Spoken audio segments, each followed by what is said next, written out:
Voy a arreglar aquí mientras algunos se conectan, pero mi cámara para ver si se ve mi imagen. Creo que ahí ya me veo. Muy bien, amigos, me siento contenta que estén participando muchos médicos. Solamente pongan los que en silencio el mute. Vamos a empezar. Es una presentación breve y vamos a hablar sobre capsulitis adhesiva. Una vez agradecido a todos los auspiciadores y los presentes, quisiera recordar que he escogido este tema de capsulitis adhesiva porque el dolor de hombro ha incrementado mucho, bastante diría yo, después de la pandemia, y aún seguimos en la pandemia, los pacientes de larga estadía hospitalizados, los que han estado en UCI, las mamás que se quedan mucho tiempo encerradas en casa, en general el dolor ha aumentado y sobre todo la incidencia de capsulitis adhesiva. Para empezar, el diagnóstico se puede hacer por ecografía. Vamos a ver hasta dónde llegamos con la ecografía. Hay muchos avances con la ecografía de alta resolución y eso nos va a ayudar a que nosotros sacamos buenos diagnósticos y, por qué no, tratamientos ecoguiados para ayudar a nuestros pacientes a calmar también su dolor. En primera slide, quiero decir que la capsulitis adhesiva es un diagnóstico clínico, ya lo dice la revista de la Sociedad de Hombro y Codo Americana. Es una condición de etiología incierta, vamos a saber exactamente por qué está causada. Lo que hay es una restricción del movimiento, tanto activo como pasivo, ¿no? Se sabe otra causa asociada ya como un factor etiológico desconocida, conocida, y otra actualización ya del 2020 en cuanto a los consensos de qué es un hombro congelado. Es una enfermedad autolimitada, sí, porque más o menos pasando los 2 años va a volver progresivamente va a calmar el dolor, hay restricción del movimiento también, tanto activa como pasiva, y dura más de un mes. Esto es un poquito más acertado, no dura más de un mes, con hallazgos radiológicos no resaltantes. En este concepto piden tomar una placa de rayos para que no haya ver fracturas, otras enfermedades de fondo, pero lo que más predomina es la restricción al movimiento. Muchas veces nos entregan resonancias magnéticas con el diagnóstico de capsulitis, y cuando nosotros estamos examinando al paciente, porque lo tenemos al costado, el paciente mueve la mano normal, y entonces el diagnóstico predominantemente es clínico. Como ya se dice desde el concepto, la capsulitis adhesiva no tiene una causa así precisa conocida, pero se asocia muy fuertemente a pacientes con diabetes mellitus, a los que tienen desórdenes tiroideos y a las enfermedades cardiovasculares. También está asociado a traumatismos, perimenopausia, inmovilización de larga data, trastornos autoinmunes, afecciones respiratorias. Entonces, hay un montón de factores asociados y de riesgo, y tiene 3 fases predominantemente: la fase de la congelación, la fase congelada y resolución. Otros le dicen la fase dolorosa, la fase de congelada y la fase de resolución, ¿no? ¿Por qué? Porque en la primera fase hay incremento bastante, empieza a aumentar el dolor y la restricción. En la segunda fase hay una restricción exagerada, ya el hombro está, como se dice, congelado, la cápsula está engrosado y no puede mover el paciente, sobre todo la rotación externa, y cada una tiene su duración. Por ejemplo, la primera puede durar de 1 a 9 meses, la segunda fase de 4 a 12 meses y la tercera desde 12 a 42 meses.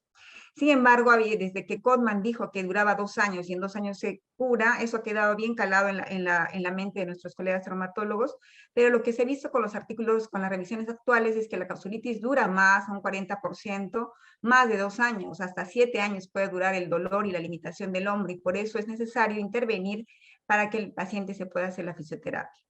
Entonces, las clasificaciones, hay bastantes clasificaciones, no hay un consenso en la clasificación en general primaria, cuando no se puede ver un factor asociado o una etiología subyacente. Primaria, hay, por ejemplo, un paciente con diabetes, un paciente hipotiroideo, etc. Es importante conocer la patofisiología, la anatomía patológica, qué está pasando en el hombre congelado, porque eso nos va a guiar para el tratamiento. Por ejemplo, esto es un hombro normal, de la cápsula. Recordemos que la cápsula va a rodear toda la cabeza del húmero, encima del cartílago, incluso va a los tendones del matador, y en fase, la que le llaman el freezing, cuando se está empezando la primera fase de congelamiento, va a haber una sinovitis. Miren qué les parece este hallazgo, una sinovitis hipervascular. incrementa la microneovascularización y la neurogénesis, por eso tienen tanto dolor, y esto se ha visto mucho más en el intervalo rotador. Recordemos que en el intervalo rotador hay una prolongación de la cápsula articular anterior y superior que se va a inflamar, se encuentra en ecografía un tejido hipoecogénico, heterogéneo entre el bíceps y el subescapular, rodeando al bíceps, que puede tener incremento del flujo a la evaluación Power Doppler, Doppler Color. Entonces, en esta primera fase, en la primera fase donde se va habiendo una hipersinovitis vascular, en este artículo de revisión que hicieron metaanálisis, recomiendan la inyección de corticoides, ¿no? Funciona mucho mejor la inyección de corticoidal para que pueda ser efectivo el tratamiento. Entonces, la siguiente fase viene a ser la del hombro congelado. El hombro congelado ya hay un engrosamiento de la cápsula, ha mudado las fibras de colágeno a tipo 3, donde la cápsula está mucho más gruesa y la restricción es mucho más severa en el hombro y el volumen de en el receso axilar ha disminuido. La primera parte inflamatoria y más van a encontrar más líquido en la ecografía, en la resonancia, en el receso axilar. Es importante conocer y esto es lo que también se ha podido ya concluir que, por ejemplo, las enfermedades crónicas, por el tiroidismo, la diabetes mellitus, enfermedades cardiovasculares, van a conducir con un desencadenante, puede ser un estrés, un pequeño trauma, van a desencadenar la liberación de alarminas que van a liberar factores interleuquinas, factor de necrosis tumoral, etcétera, y esto va a producir el recambio celular alterado y los fibroblastos se van a volver miofibroblastos y todo esto va a conducir a un desbalance de los inhibidores de las metaloproteasas. ¿Para qué les digo esto? Porque va a haber el predominio del colágeno tipo 3. Como predomina el colágeno tipo 3, lo que va a hacer es que la cápsula del hombro se va a engrosar y se va a congelar. Se ha visto en pacientes que tienen cáncer de estómago o cáncer gastrointestinal, le han dado unos tratamientos que inhiben un tratamiento donde se incrementan las metaloproteasas y toditos hicieron capsulitis adhesiva. Es muy importante, me parece muy interesante. Miren una artroscopía, cómo estamos viendo la fase de hipervascular, como ven nuestros colegas ortopedistas o traumatólogos, la cápsula articular, vemos aquí cómo está el eritema, el incremento de la microvascularización y finalmente el engrosamiento. Esta parte de la patología era importante, como la cápsula está bastante gruesa, el paciente no va a poder hacer la fisioterapia. O sea, está tan limitado el movimiento, ustedes le van a mandar a fisioterapia y el terapista, el fisioterapeuta, no va a poder hacer el tratamiento en forma adecuada y por eso también hay tratamientos bien bajo anestesia donde tratan de movilizar el hombro hasta romper la cápsula. Entonces no tengamos miedo de hacer los procedimientos. Esta parte es importante para pasar a los hallazgos de anatomía, de ecografía. Miren, esto es para recordarle, esta es una artorresonancia, vemos la cápsula articular, esta es la cápsula articular en el intervalo rotador, miren acá cómo se prolonga la cápsula entre el bíceps y el subescapular y se ve muy bien en la resonancia. Y esto es en la ecografía, miren acá tenemos el intervalo rotador, supraespinoso, subescapular y esta imagen en lila viene a ser la cápsula articular. Aquí les enseño esta parte porque es muy asequible llegar con una agujita y llegar a hacer un procedimiento en el intervalo rotador. Muy bien, entonces estos términos, el diagnóstico, las fases, la fisiología y la patofisiología y la anatomía es importante, sobre todo en ultrasonido, para llegar a hacer los procedimientos ecoguiados. ¿Qué vamos a encontrar en el ultrasonido? Hay tres cosas importantes. Hay varios hallazgos. Usualmente cuando antes nos enseñaban ecografía decían que en la ecografía no se puede ver el hombro congelado y le decían hallazgos asociados, ¿no? Tenosinoritis del bíceps, que la bursitis, que puede estar asociada a tendinosis, pero esos no son diagnósticos específicos de capsulitis. Ahora con los transductores de alta resolución, el desarrollo de la ecografía y sobre todo los médicos que estudian ecografía, se puede ver cada vez más hallazgos más típicos y con alta correlación con resonancia, porque casi todos los artículos de esta ponencia están revisados y están evaluando pacientes que han tenido el hallazgo de capsulitis con resonancia y los han controlado con ultrasonido para ver la correlación. Por ejemplo, la presencia de un tejido hipoecoico, recuerden que esta es la cápsula articular que se proyecta aquí en el intervalo rotador, con incremento de la vascularización. Este estudio compara con la artroscopía y la resonancia el tejido hipocoico con incremento de la vascularización. Tiene unas solamente la presencia de tejido hipocoico, como está acá, sin el uso del Doppler, tiene una sensibilidad del 97% y una especificidad 100%, como se muestra este artículo, y cuando le ponen el Doppler color, baja un poquito la sensibilidad porque este Doppler puede aumentar en ciertas otras patologías que no son el manguito rotador. Entonces, de todas maneras, le dan una alta especificidad siempre la presencia de un tejido hipocogénico en el intervalo rotador. Pero este otro artículo ya más actualizado, en 2017, no encontraron incremento de la vascularización en el intervalo rotador, pero sí encontraron el tejido hipocogénico. El tejido hipocogénico en el intervalo rotador tenía una sensibilidad alta de 86% y una especificidad de 92%, aún sigue siendo alta.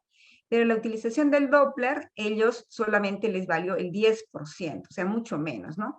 Entonces, ellos dicen que esto se debe de dos cosas, a que el estudio anterior, que tenía mucho más porcentaje de hallazgos con Doppler, era se veía con las fases de la capsulitis. Recordemos que en la primera fase hay una hipervascularidad, ¿no? Que lo ve ya en la patología que está ya demostrado en la patofisiología, y en esos estadios de repente podemos encontrar más incremento del flujo o la microvascularización Power Doppler en el rotador, en el intervalo rotador.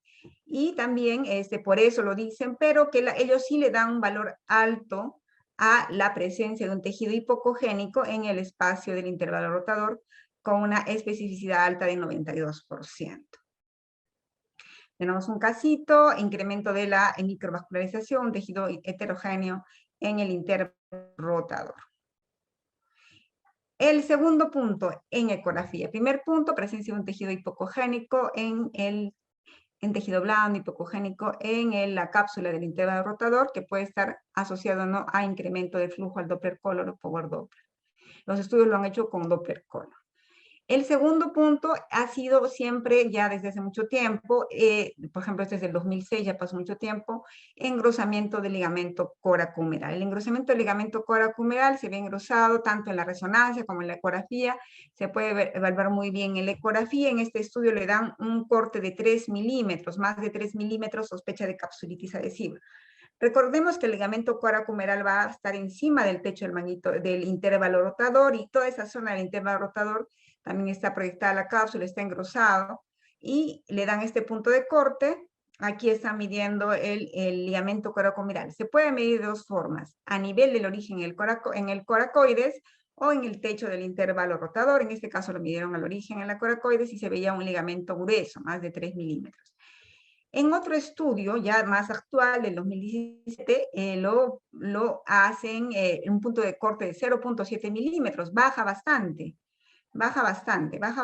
y dicen que más de 1.2, en este estudio más de 0.7 milímetros, o sea, más delgadito, es ya de capsulitis, porque ellos, por ejemplo, en pacientes normales, el ligamento coracohumeral medía de 0,2, 0,3 milímetros, bien finito. Lo que pasa, ellos dicen que depende cómo lo evalúen. En el anterior estudio lo evaluaban en una posición de descanso, relajada, y ellos están haciéndolo con un poco de tensión, ¿no? Depende cómo midan. Yo usualmente le mido con un poquito de tensión, retrocedo el codo. El paciente no puede movilizar el hombro. En la capsulitis hay posiciones, hay variantes que tenemos que hacer para evaluar la ecografía. Ya dirán que no se puede hacer. Sí, se puede hacer. Esto quedaría muy corto para explicarles, pero lo voy a subir a un videito a mi canal para que puedan verlo bien cómo se hace en un hombro congelado una ecografía y poder evaluar el ligamento coracohumeral, el receso axilar, el intervalo rotador. Muy bien, en este estudio lo hacían con un poquito de tensión y ellos tienen un punto de corte de 0.7 milímetros para considerar engrosamiento del ligamento coracohumeral. Este otro estudio también es variable. Aquí le ponen, evalúan, eso es ya del 2022, en el ligamento coracohumeral a nivel del techo del intervalo rotador. Aquí se ve bastante grueso y le dan un punto de corte de 2 milímetros. Es variable, pero la ventaja que si ustedes no se van ni con uno ni otro valor es que hay que hacerlo comparativo. Hay que hacerlo comparativo porque ustedes van a tener siempre dos hombros. Es raro que la capsulitis adhesiva esté solamente, o sea, que sea simultáneo. Generalmente empieza por el hombro que menos usamos y luego puede en un tiempo, un año, 2 años, puede pasar al otro hombro también por los mismos factores. Resulta que siempre empieza con el brazo no dominante porque el hecho de estar con el brazo inmovilizado predispone a la capsulitis, ¿no? No moverlo mucho el brazo. Entonces, esas son las variables.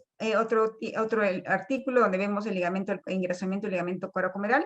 Miren, 0.4 milímetros, o sea, muy chiquito, muy pequeñito, muy delgado, normal. 1.2 ya engrosado. En este artículo le ponen un corte de 0.7 milímetros. Y vamos a evaluar, este me pareció mucho interesante, esto lo he estado haciendo antes de estar revisando los artículos, ya lo estaba evaluando el receso axilar. Este sí, en todos los pacientes que he revisado con capsulitis lo he encontrado. A veces el ligamento coracomeral depende de dónde lo midan. Si lo haces comparativo, tiene más, se queda más contento con el diagnóstico.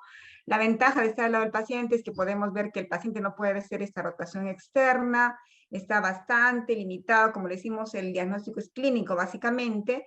Le hacemos ecografía, los tendones no están rotos, pero no pueden ni mover. Entonces miramos el ligamento coracomeral. Pero esta medida del receso axilar, que lo vemos acá, que se ve en la resonancia, se puede hacer muy bien con ecografía en pacientes con capsulitis. Miren acá, solamente que le pedimos que levante levemente la mano. El paciente no puede levantar la mano así, levante un poquito la mano y ponemos el transductor convexo de preferencia en el receso axilar. Vamos a ver el eje largo o el eje corto, que es generalmente oblicuado, y se encontró más de, eso sí es establecido, no hay un consenso entre todos los artículos, y se correlaciona altamente con la resonancia. Más de 4 milímetros del espesor del receso, de la cápsula glenohumeral inferior en el receso axilar, es un diagnóstico de capsulitis y tiene bastante especificidad y sensibilidad. Climáticos tienen uno, algunos otros, en otros estudios se han visto que los pacientes que tienen otro tipo de patología del hombro también tienen mínimo engrosamiento. Aquí tenemos una comparación de un hombro normal con un hombro con capsulitis en el receso axilar. El ligamento glenohumeral está todo aquí y está engrosada la cápsula en el receso axilar. Miren, acá tenemos una resonancia, incremento de la señal, engrosamiento del receso axilar, y aquí lo midieron en uno de los artículos en más de 4 milímetros. Acá tenemos un receso axilar con engrosamiento de la cápsula en 5 milímetros. Como les digo, este es uno de los signos ecográficos muy fidedignos, y en uno de nuestros casos también una paciente que tuvimos un control, hacemos comparativo. La ventaja de la ecografía es que podemos comparar y vemos aquí el lado derecho afectado y el lado contralateral no hay engrosamiento del ligamento de la cápsula glenohumeral inferior. Veamos el videito, miren acá la diáfisis, la cabeza del húmero, incluso vemos como un tejido hipoecoico heterogéneo en el receso axilar con pequeños movimientos con la evaluación de un transducto lineal trapezoidal.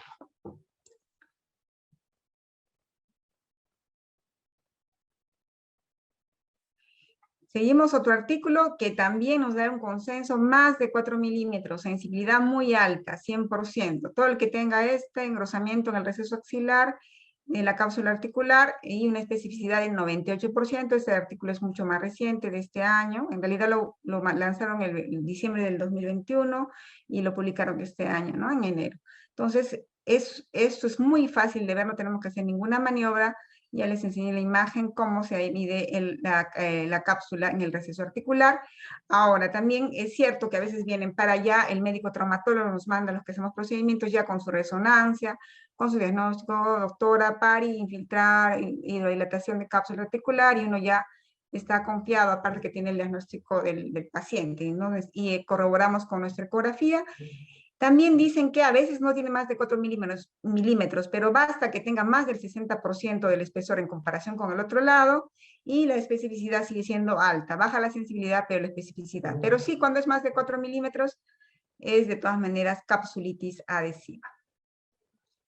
Muy bien, entonces, para terminar esta primera parte, el diagnóstico ecográfico de capsulitis adhesiva, nos vamos a fijar en el intervalo rotador, veamos la prolongación de la cápsula articular entre el bíceps y el subescapular, vamos a ver un tejido hipocogénico, heterogéneo, incrementado, y ahí pueden poner el Doppler color y en ciertos casos puede haber incremento de la vascularización, depende de la fase de la capsulitis adhesiva. Si es la fase donde hay incremento de la microvascularización, que es la primera fase de congelamiento, va a haber incremento. Ya cuando está congelado hay más predominio de fibroblastos, miofibroblastos, o colágeno tipo 3, o esté ya el hombro con la cápsula gruesa, no vamos a encontrar microvascularización incrementada. Como segundo punto importante, hay que mirar el ligamento coracomeral. Pueden evaluarlo en el origen o pueden evaluarlo en el techo del intervalo rotador. A veces está inflamado en el origen y a veces está más engrosado en el techo del intervalo rotador. De acuerdo a lo que yo esté viendo, en ese momento voy a hacer mi procedimiento. Y por último, el diagnóstico más sensible y específico es el engrosamiento de la cápsula en el receso axilar. ¿Qué tratamientos ecoguiados podemos hacer? Hay una serie de tratamientos ecoguiados. Algunos solamente hacen la hidrodilatación capsular, vía posterior, ¿no? Como mi maestro, el doctor Julio Rosales de Chile, que solamente le va muy bien con altos volúmenes de suero fisiológico. Algunos hacen todo, como yo, como el doctor Rabel y el doctor Morris, bloqueo del nervio supraescapular, hidrodilatación posterior de la cápsula articular. Otros solo hacen la infiltración ecoguiada del intervalo rotador de la cápsula articular a nivel intervalo rotador. Esas son las tres opciones más seguras. Yo hago las tres en los pacientes con capsulitis adhesiva. Primero le bloqueo el nervio supraescapular. Recordemos que el nervio supraescapular va a pasar por el receso supraescapular, va a inervar, aquí inerva al supraespinoso, al infraespinoso, inerva la cápsula articular, inerva también la articulación acromioclavicular y la bursa. Es muy importante empezar con este bloqueo para que el procedimiento no sea muy doloroso y además el bloqueo del nervio supraescapular me asegura una larga duración, una duración más prolongada del tratamiento. Ya hemos visto, tiene ramas motoras y también sensitivas, es S5 y C6. El nervio supraescapular da ramas sensoriales, como les había dicho, a la articulación acromioclavicular, glenohumeral, que queremos que bloqueara este nivel, la bursa subacromioclavicular, ligamento coracomeral y ligamento coracoacromial. De ahí solamente algunos estudios dicen que solamente con esto de bloqueo del nervio y luego la fisioterapia también mejoran los pacientes. Eso les digo porque también hay una parte motora. Cuando les bloquean siempre queda un poquito de fuerza, pérdida de la fuerza, algunas molestias, pero pasajero. Entonces acá tenemos el nervio supraescapular, debajo del músculo supraespinoso, encima de la espina de la escápula. Veamos acá el nervio supraescapular. Y acá está al lado de la arteria supraescapular y eso nos va a hacer un punto para poder reconocer al nervio. Ahí está el nervito. Y vamos a usualmente yo los procedimientos lo hago de cúbito, ¿no? Dorsal, lateral. La mayoría de nuestros expertos traumatólogos lo hacen ya sentados, no tienen ellos están acostumbrados a hacerlo. Ustedes tienen que acomodarse como ustedes más les convenga. Algunos pacientes varones ya ven la aguja y ya se desmayan. Yo prefiero que esté en una camilla, de costado, tranquilo, el paciente. Y vamos a ver ahora cómo hacemos la posición del eje del transductor. Y posteriormente, con la mano colocada en esta forma, vamos a poner, esta es una aguja espinal número 22. Estamos llegando hacia el nervio supraescapular. Esta es la parte más fácil para mí de hacer el tratamiento para capsulitis. Y la receta, seguro que van a preguntar qué le pone, qué no le pone. Hay un montón de...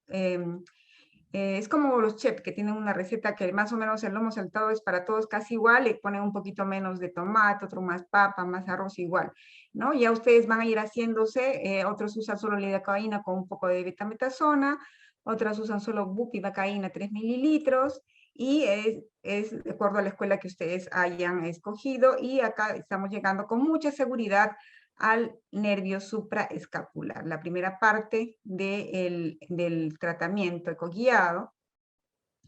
Y para pasar, antes de pasar a la segunda, ojalá que se puedan suscribir a mi canal de YouTube, Doctora Elena Pari, donde mensualmente, semanalmente, de acuerdo al tiempo, voy subiendo casos clínicos. Ahora voy a subir cómo evaluar una ecografía de capsulitis adhesiva. Espero que lo puedan visitar. Y todo el año estoy dando talleres presenciales, gracias a Dios, ahora con las medidas de seguridad, bioseguridad respectivas. Pueden entrar a mi página web o a Instagram o Facebook.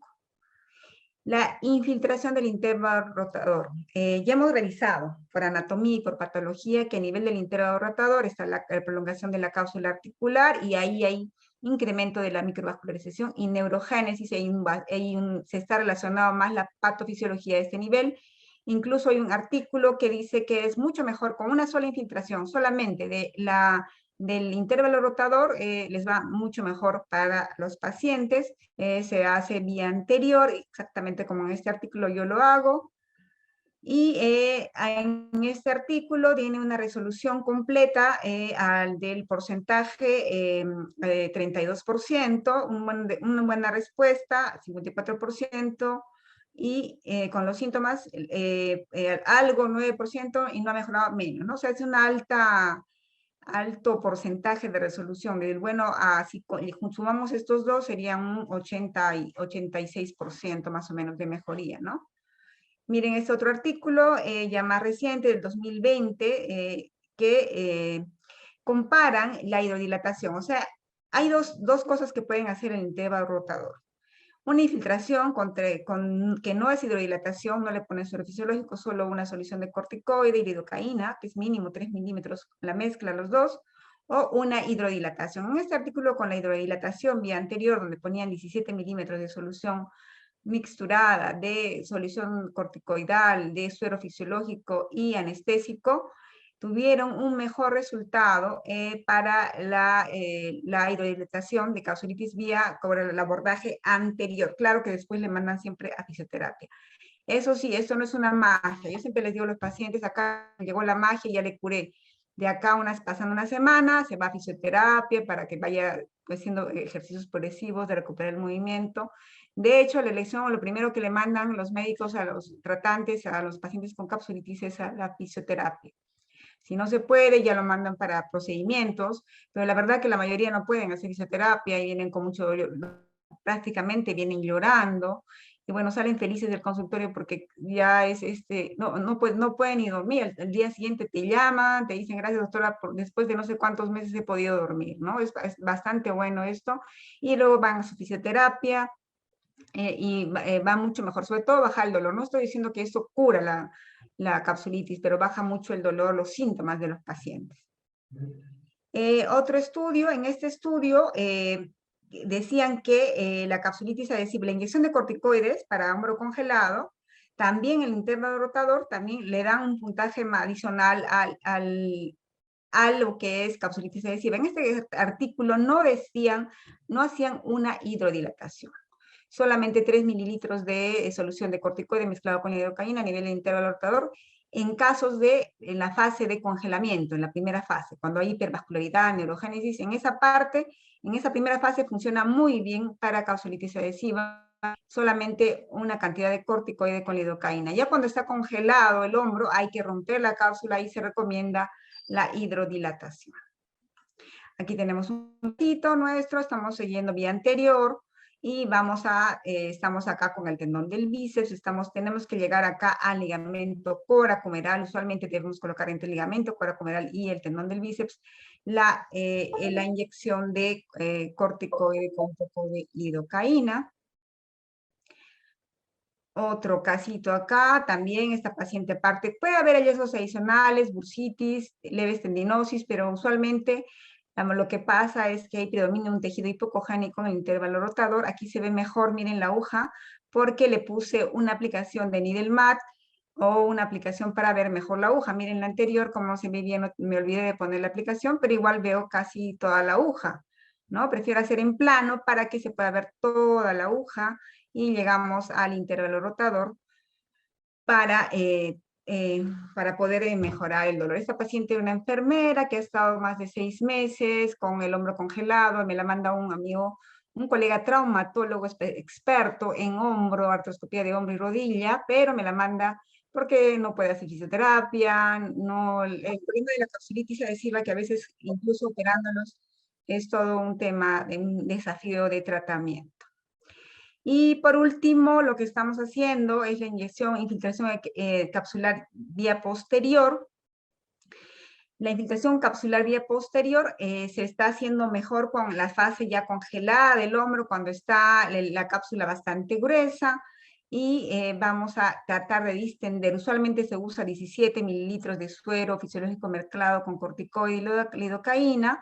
Previa, uno cuando llega a la cápsula debe colocar un poquito de lidocaína y luego recién cuando ingresa el suero fisiológico y finalmente antes de finalizar el corticoide, usar una llave de 3 vías de triple vía porque uno al cambiar de jeringas, como hay una resistencia de la cápsula, está fibrótica, usualmente la cavidad articular del hombro tiene 15 mililitros de capacidad, pero aquí va a haber una disminución a 5, entonces se va a regresar el líquido, el suerito, también el corticoide, ustedes van a tener que poner la llave para cambiar de jeringa rápidamente y poder ingresar todo lo que están pensando, ¿no? Eso varía de autor a autor, incluso el doctor Rosales llega hasta 40 ml y siente un chasquido de la cápsula para ver que es como si estuviéramos haciendo una manipulación bajo anestesia, en lo que lo hacen los cirujanos, los ortopedistas y rompen la cápsula, ¿no? Porque ese es finalmente el tratamiento que le hacen en artroscopía. Recordar que mi maestro, mi mentor, viene para hacer un curso de intervencionismo de cadera, rodilla y tobillo del 14 al 16 de abril. Están invitados con mucho gusto, aún tenemos unas pocas vacantes, que es un taller bipersonalizado. Y la infiltración de la cápsula posterior ya desde hace mucho tiempo ya se viene diciendo que el uso del ultrasonido es una manera segura, precisa, que no es difícil de hacer, de utilizar la inyección intraarticular. En esta revisión sistemática de donde evalúan los diferentes tratamientos que solamente le da un valor a la dilatación glenumeral, es una opción muy práctica, dicen que supera levemente a otros tratamientos, pero les recomiendo utilizar un tratamiento combinado de bloqueo del nervio supraescapular, también hidrodilatación de la cápsula articular vía posterior y también del intervalo rotador. Ahora eso puede variar de acuerdo a la fase que estén teniendo el paciente, al grado de compromiso y también si ustedes ven mucho tejido hipocogénico, hipervascular en el intervalo rotador, van a ver que ahí le va a funcionar muy bien el abordaje anterior. Entonces, acá tenemos unos pasitos, siempre el paciente de cúbito lateral, vía posterior, vamos a llegar con nuestra agujita a la cápsula articular, estoy viendo acá la cápsula, y estoy segura de poder inyectar primero la lidocaína y luego vamos a ver también inyectar el suero fisiológico. Acá estamos ya dentro de la cápsula articular, estamos inyectando ya el suerito fisiológico.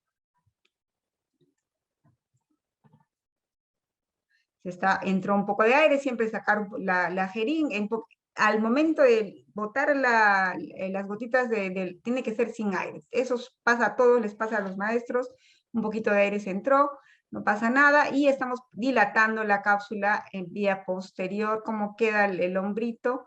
Ahora vamos a ver otro caso. Esta es una paciente de 51 años, peluquera, que tuvo ya un hombro congelado del lado no dominante, del lado izquierdo, el año pasado. Fue muy bien con las terapias ecoguiadas y posterior fisioterapia, y regresó este año con el otro lado comprometido con el lado derecho, el ligamento coracomeral engrosado, 1.3 milímetros. Vamos a ver el bíceps. También puede haber tenosinoditis del bíceps en lo que es capsulitis, no siempre, pero es también asociado, pero no lo tenemos como un dato específico para capsulitis. Tratamos de buscar acá algún tejido en el intervalo rotador.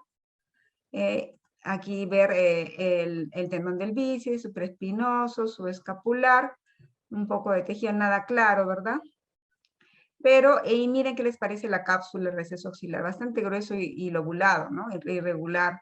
Acá tenemos otro engrosamiento con un tejido hipocogénico, comparando con el lado contralateral, el lado derecho está mucho más grueso, derecho, izquierdo, los medimos también, y aquí está diseñada la cápsula.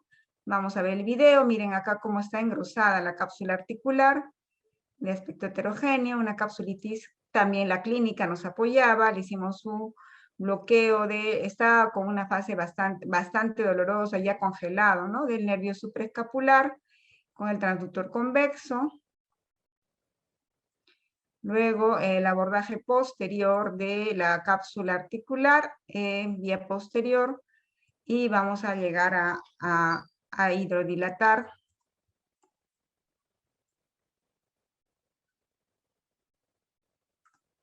Ya se está distendiendo la cápsula. Miren cómo se distiende la cápsula. Muy bien. muy bien tolerado esto previo bloqueo del nervio supraescapular. Si no le bloquean, tal vez no tenga un poquito menos de tolerancia, pero yo le he visto hacer muy bien al doctor Rosales sin ningún bloqueo del nervio supraescapular, le va muy bien, muy tranquilo, sale muy buenos resultados. Lo mismo, y bueno, esto es la misma paciente. Después le hicimos la infiltración del intervalo rotador también. Estamos este es el bíceps, ¿no? En nivel del intervalo rotador, entre el supraespinoso y el subescapular. Estamos llegando muy seguros con la guía de ultrasonido entre el coracomeral y el tendón del bíceps. Muy bien, antes de pasar a las conclusiones, espero que les haya gustado la revisión. Va a estar disponible en el canal de AMPM, como siempre. Y AMPM tiene al agrado de invitarles a el curso gran taller teórico práctico de músculo esquelético, miembro superior e inferior, el 23 y 24 de abril. Los esperamos, va a ser en el Hotel Nobility en Miraflores, en un local muy bonito, muy amplio, con todas las medidas de bioseguridad. Y esperamos con ansia también nuestro congreso de julio, del 7 al 9 de julio. Tenemos ponentes confirmados de Argentina, Brasil, México. Viene el doctor Azulay, Guillermo Azulay de Argentina, el doctor Monres de Brasil, Juan Jorge Mendoza de México y varios profesores peruanos que también nos vamos a tener el gusto de compartir con ustedes en este congreso.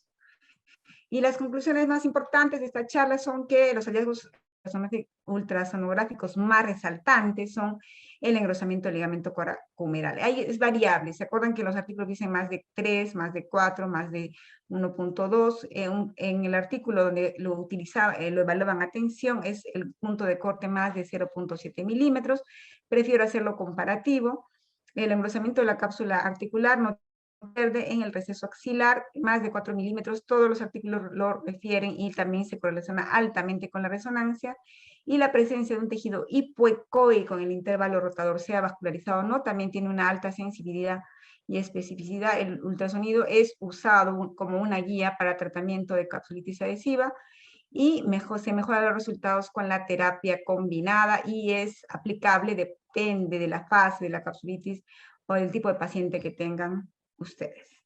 Muy bien, espero que les haya gustado. No se olviden de suscribirse a mi canal de YouTube y los estoy atenta a sus respuestas. Muchas gracias. Dejo de compartir pantalla. Felicitaciones, Lenita. Ha sido una charla muy, muy bien preparada. Ha sido bien elaborada y con todos los puntos bien puestos. Te mandan saludos de Colombia, de Venezuela.